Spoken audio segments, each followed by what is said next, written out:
Hi guys, Archie Luxury on the Paul Pluta channel. Today guys, I'm doing paid reviews. Paid reviews 20mh4. 20mh4 paid review for Ernesto. Before we start this, do a quick wristwatch check. I'm wearing a Reverso Grand Date.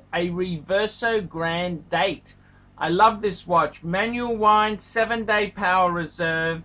It is just gorgeous. The first time I saw it, I said to the guy, Fred had this watch. I said, man, I'll give you $1,000 more than you paid for it. The guy worked for Vintage Watch Co. And that's where it came from. I got it from Fred. Freddie worked there. I just had to have it. And hey, that's how you got to go there sometimes, man. You got to go in there with good offers and be ready to pull the trigger when the time is right. Okay, this is a watch review for Ernesto.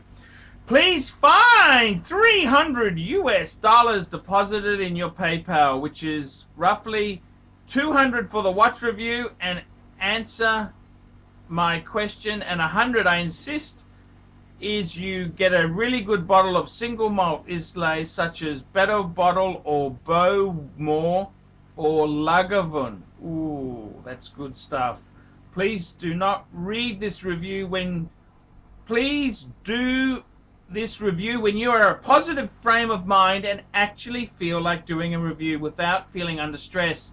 I can't wait for that. No problem. Dear Archie, thanks for all your videos on watch advice over the years. Your counseling has kept many a collector, including me, on the straight and narrow, collecting slowly and avoiding shitters in order to build a collection that a man can appreciate over time. I have enjoyed your channel and thought it was high time that I submit my humble collection for your pontifical review. Here I give you two choices: review using simply the watch references and details provided, or review reading War and Peace describing my collecting journey. I leave it up to you. Okay, no, that's cool. Look, I quite like this here. We'll do both. Okay. So let's do the simple one, then we'll do the big one. Okay. Overall of watch reference and details. Number 1, Rolex 16570. Polar Explorer 2, white dial, purchased at retail 1997-98 with original box and papers. Number 2, Rolex 69173, that's a ladies, two-tone Jubilee bracelet, white Arabic with Arabic numerals, purchased with box and papers at an auction. Number 3, Jaeger-LeCoultre Reverso Sun Moon, medium-sized case in white gold, purchased with no box, no papers from a vintage dealer. Later supplemented with JLC service papers and box. Cool. Number 4, a Zenith El Primero in steel bracelet or strap, 40mm, black dial, manual wind, display back, purchased from online platform with original box and papers. And number 5, a Patek Philippe Neptune 5085 in steel with black dial, 37mm, purchased from online dealer with original box and tool, and extract from the archives. Question: which lifetime achievement watch should I add within the next few years? Requirement: number 1, white metal, 2, display back, 3, in-house, 4, with white or blue dial, 5, potentially with an interesting complication. No problem for me to double up with 2 watches from the same manufacturer, or a brand new brand, or a new brand in my collection. Budget $30,000. Let's do his. Okay, okay, let's actually do the War and Peace now. Okay, so that's what his collection is. Now let's get into the meat and potato. I want to get more story. I can just feel it. Let's do the more story. As a background, I'm a family man in my late 50s and looking back on what I consider a reasonable career in business with its ups and downs. I've worked for large corporations, run my own business, and now advise younger business people on how to start as I head towards retirement. I live in the countryside in Scandinavia, and I'm an outdoorsman, enjoying hiking, hunting, and fishing, but I also enjoy the occasional cultural event in the city. I remember being fascinated by wristwatches and clocks as a child, and my father allowed me to tear apart an old alarm clock to see how it worked. My earliest memory, did he get it back together? That's my question. My earliest memory of wristwatches were his 1960s Seamaster, and then being overwhelmed by the new watches of the quartz revolution. I can't really remember which watches I wore as a young man, except simple swatches, which were about all my budget would permit. But in the first week of 1998, I celebrated my second successful business deal and bought a Rolex 16570. That's the Explorer 2 Polar. At retail, and this is the only watch I ever bought at retail. I had my eye on that watch for a few years and was fascinated by the perfect white dial. After I paid off my mortgage, I finally splurged on something for myself. The Polar Explorer was an oddball Rolex at the time, and I even remember once having a venture capitalist who was wearing a two-tone Datejust, and they all did, asked me what the hell kind of watch I was wearing. At first he didn't believe me that it was a Rolex. I liked having a rugged watch that flew under the radar, and the feeling of knowing that I always had a little capital on my wrist when I met with investors, and if I needed to tell anyone to fuck off. Yes, that's very, very... man, you're bringing back memories of my Explorer 2. Jesus Christ, man, you're bringing a tear to my eye. The second real watch that I bought was at auction for my wife a few years later, a Rolex 69173.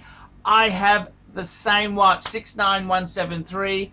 Yes, that is in my box of tricks for my lady friends.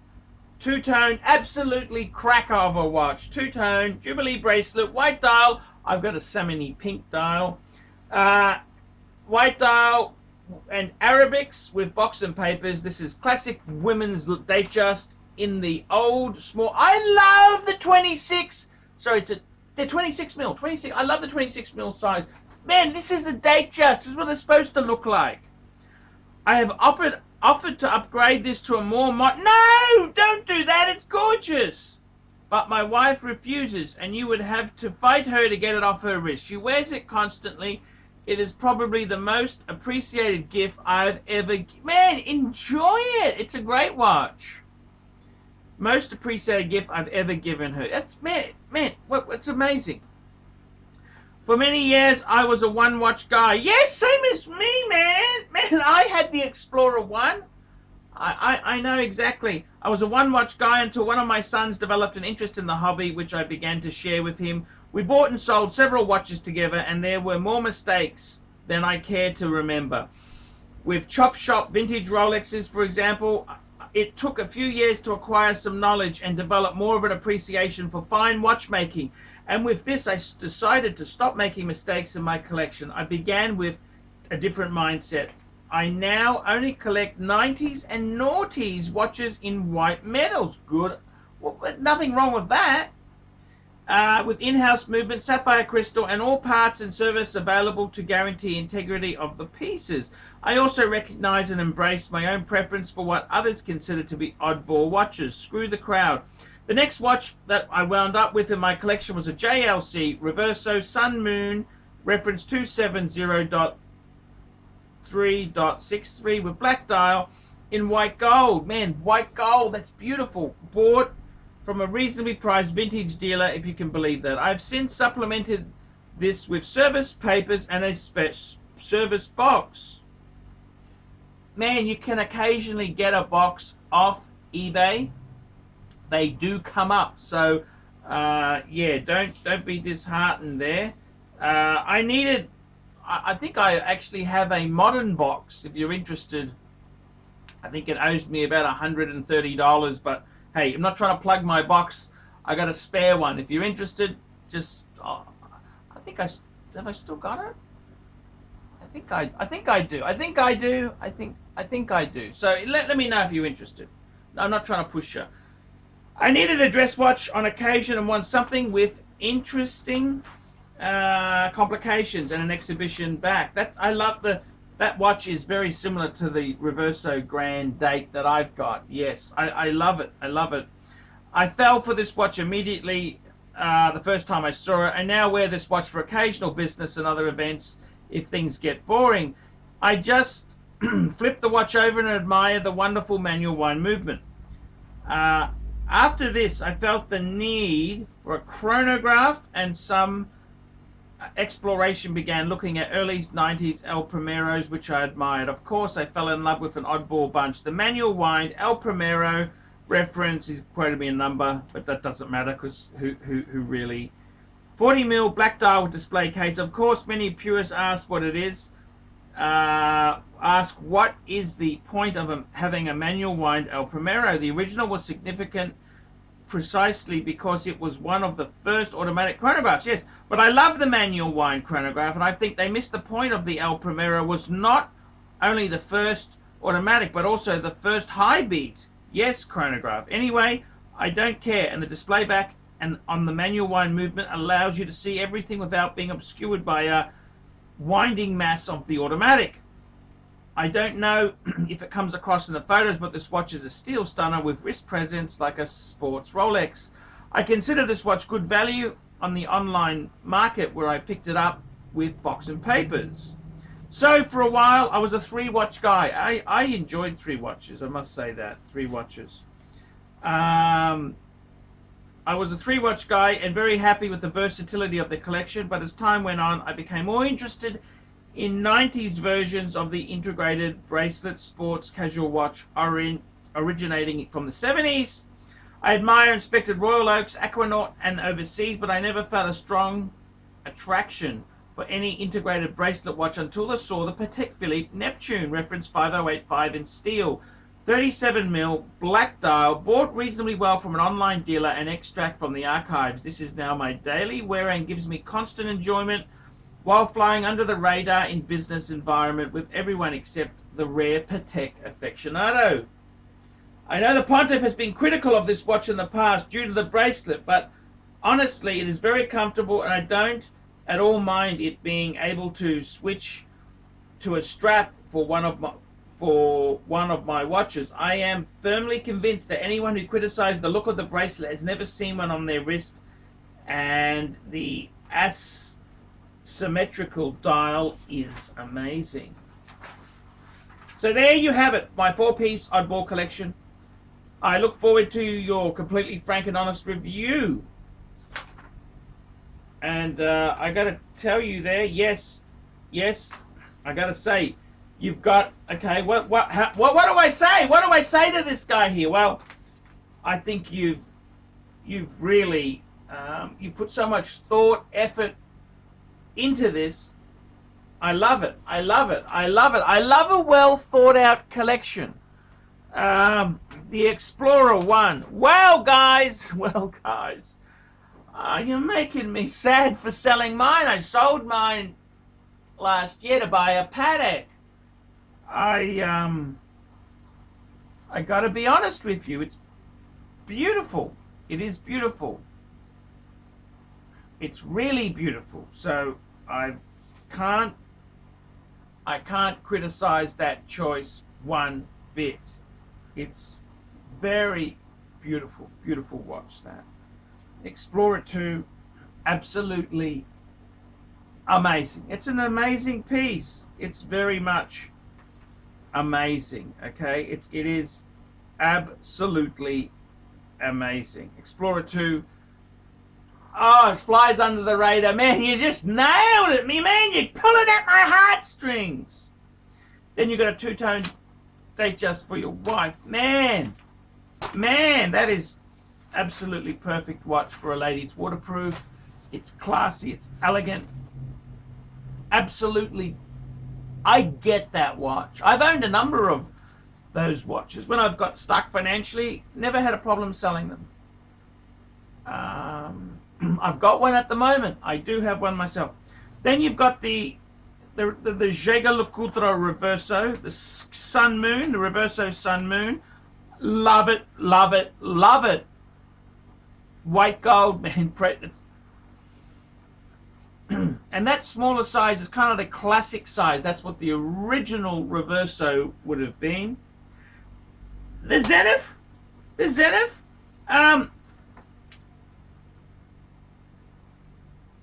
Zenith is a great brand, okay?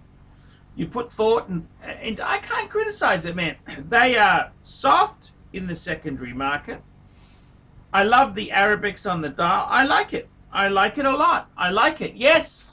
Yes, I do like it. I like it. Zenith makes amazing stuff. Then we've got the Neptune, and I've had a love-hate relationship with the Neptune. This came out when Patek in the late 90s was doing useful complications. And I gotta be honest with you, any steel Patek is likely to go through the roof. Okay, so I would say very clever choice. I would probably say just be careful with the bracelet. It is hideously expensive to replace. Just be very careful with the bracelet, okay? What do I think of it? It's part of the useful complications where Patek. It's an interesting piece there.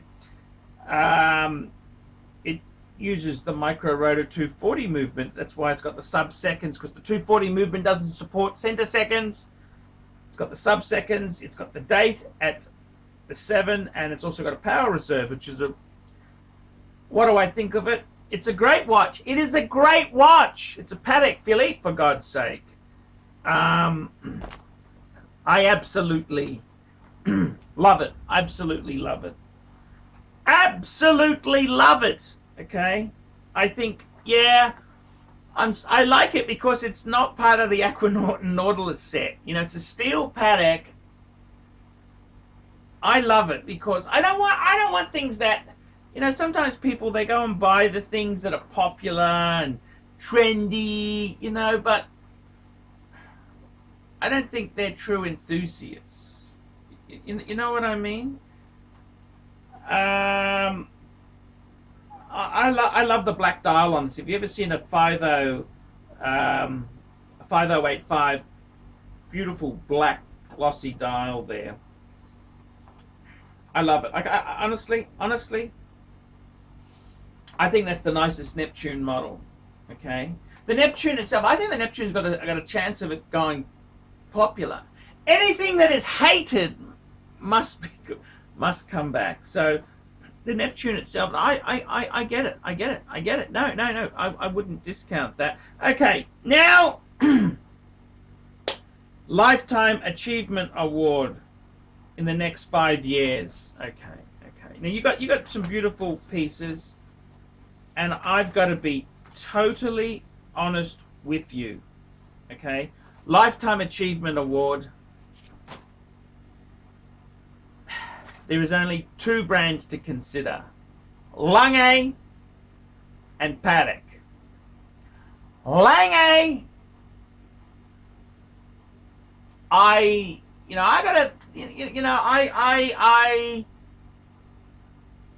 Lange makes amazing stuff, but I've got to be honest with you and say I think if it was me, I would go Patek Philippe.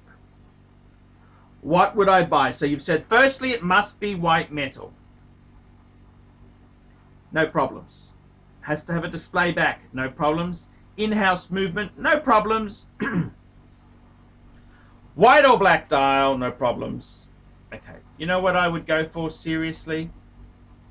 $30,000 is a pretty damn good budget. Okay. I've got one. Okay, I got one.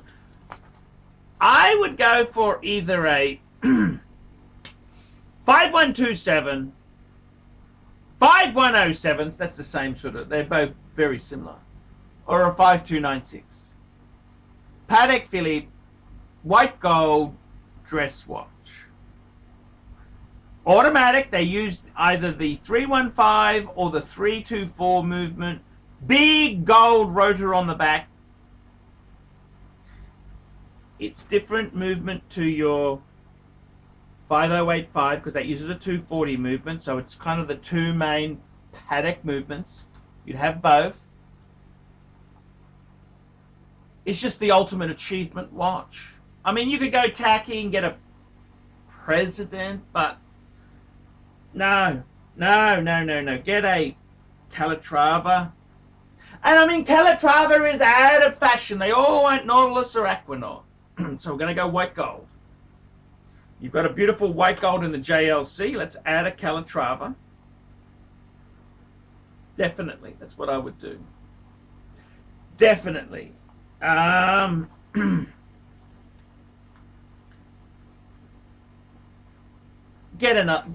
It's just paddock. It's a lifetime achievement. Man, when else? Tell me this. When else in your life, like, let me have a look here. When else? Where else in your life can you? You're in your late 50s, okay? So I take it your 60th coming up. When else in your life can you say, I'm going to spend $30,000 to make myself happy? Once, maybe twice. That is it, man. That is a lot of money. Unless we are super rich to buy a watch like that, that's a big deal. That is a big deal. It's a big deal. Personally, get an automatic Calatrava, enjoy it, love it. That's what I would do. Okay, you are a complete oddball, okay? You are a complete fucking oddball, okay? You've got interesting taste. What complication would I get? Now, it's going to break some of these rules, but I'm going to throw an oddball curve to you.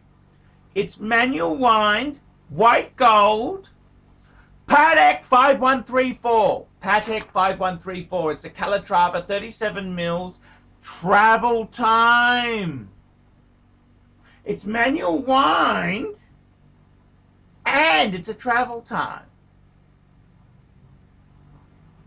What do you reckon? Now, the part of me says you should go for a 5127. That's the one with the crown guards. It's from the 90s. Well, it actually came out early 2000s. Noughties. But part of me says, why not go? Let's push this weird, eccentric envelope out the window. Let's go for a 5134. Manual wind, travel time. Now, the thing is, I was playing with a friend who had a pilot's travel time, the new 5524. Rose gold, he had it. You can also get that in white gold. It is big money. Big money. I gotta be totally honest with you. Yes, it was well made. Yes, it was beautiful. Yes, it was gorgeous. I'd rather have a 5134. I'd rather have a 5134. 5134, guys. I'm sorry. That is the way I feel on it. So, I think you're weird enough, quirky enough to do that. You're the sort of person who would buy Citroens, DS. You know, the ones that jack up. They look like the big bullfrog. Weird shit. Now, that's not a bad thing. I'm not criticizing you. I'm just telling you my opinion.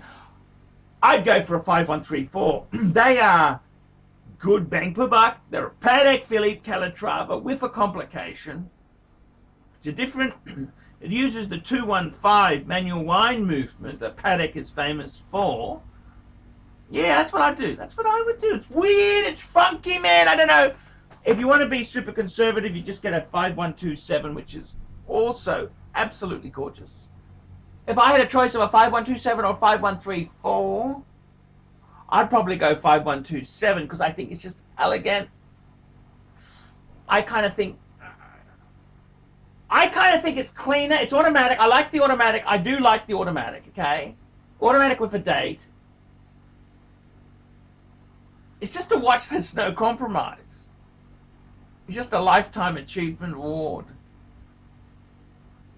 And I love mine. I had the 5107. I foolishly sold it because I ran into hard times and I needed more content for the channel. So I sold it and bought a gold sub, and then I've done okay. I ended up with a yellow gold world time, so it's not terrible. But the 5107, Jesus, that was a watch I loved so much. Loved that baby. Loved it. And I ended up getting a 5127 that's got the slightly more curved bezel. But it's just because the 5127 came up. I would have gone with a 5107. It swings and roundabouts. But, yeah. It's achievement watch. Paddock! And the funny thing is, I was just saying to someone, the Neptune could go wild. The steel Neptunes, Paddock and steel, oh! Paddock and steel, that's, you might have the last laugh on that one. And it's a Paddock. I loved it. I actually do like that model. So there you go. I put a bit of effort in this. The guy sent me a very sizable review, and I'm going to have a beautiful, thinking about, must get a Lagavulin. What do you reckon? Lagavulin 16. Thank you so much. This has been a really like a therapy session where I've kind of read his email and really thought, let the brain turning, the cogs turning.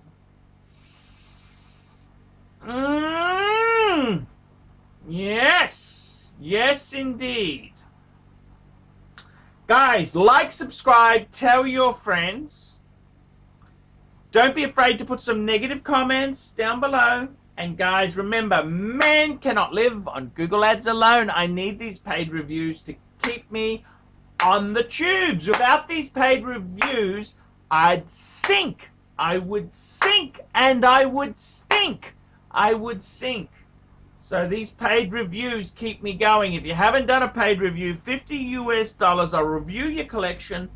I'll give you my opinion, good or bad or ugly, I will tell you. Tell me what you guys think of that. Hi guys, ArchieLuxury, and who do I recommend in America? In America, who do I recommend for quality pre-owned wristwatches? David SW. Go to davidsw.com. He is the best, the greatest pre-owned dealer in all of the United States of America. David SW.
Boys and girls, ladies and gentlemen, once again, Mark Goldberg for ArchieLuxury AC3, the Pontiff Satan Deville.